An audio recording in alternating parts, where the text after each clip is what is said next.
டிட்வா புயல் சின்னத்துடைய மழை பொழிவு கொடுத்து நம்ம தொடர்ந்து பார்த்துக்கிட்டே இருக்கோம். அந்த வகையில் கோவை, நீலகிரி, ஈரோடு மாவட்டங்களில் நாளை மிக கனமழைக்கு வாய்ப்பு இருக்கிறதாகவும், தென்காசி, கன்னியாகுமரி, நெல்லை, தேனி உள்ளிட்ட 8 மாவட்டங்களில் கனமழை பெய்யக்கூடும் அப்படின்னு வானிலை மையம் தெரிவிச்சிருக்காங்க. இது தொடர்பாக வானிலை மையம் வெளியிட்ட முழு தகவலை நம்ம பார்க்கலாம். அண்மை செய்தி. சிதம்பரம் தமிழகத்தில் வங்கக்கடல் பகுதியில் நாளை தென்கிழக்கு வங்கக்கடல் கனமழை பெய்ய வாய்ப்புள்ளதாக குறைந்த காற்றழுத்த தாழ்வு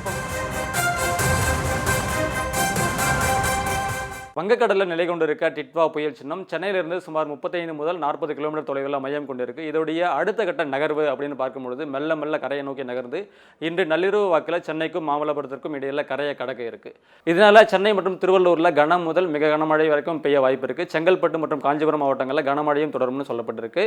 அலர்ட்னு பார்க்கும்பொழுது சென்னை, ராணிப்பேட்டை, காஞ்சிபுரம், செங்கல்பட்டு மாவட்டங்களுக்கு மிக கனமழைக்கான ஆரஞ்சு அலர்ட் விடுக்கப்பட்டிருக்கு. திருவள்ளூர் மாவட்டத்துக்கு அதிக கனமழைக்கான ரெட் அலர்ட் விடுக்கப்பட்டு அது மறுபடியும் ஆரஞ்சு அலர்ட்டாகவே மாற்றப்பட்டிருக்கு.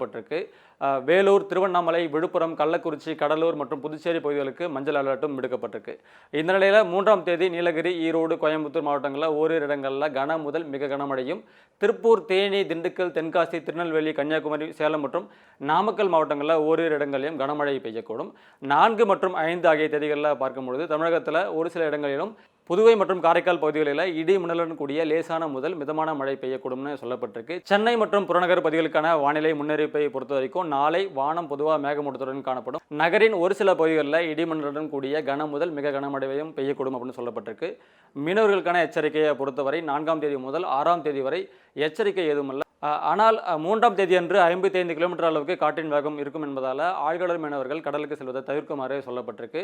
கிட்டத்தட்ட ஒரு வார காலமாக இலங்கையில் ஆரம்பித்து தமிழகம் வரைக்கும் நல்ல மழை பொழிவை கொடுத்த இந்த டிட்வா புயல் இன்று இரவு கடக்குது. தொடர்ச்சியான வானிலை தகவலை நாளைக்கு நம்ம பார்க்கலாம். அண்மை செய்தி. சிதம்பரம் தமிழகத்தில் வங்கக்கடல் பகுதியில் நாளை தென்கிழக்கு வங்கக்கடல் கனமழை பெய்ய வாய்ப்புள்ளதாக குறைந்த காற்றழுத்த தாழ்வு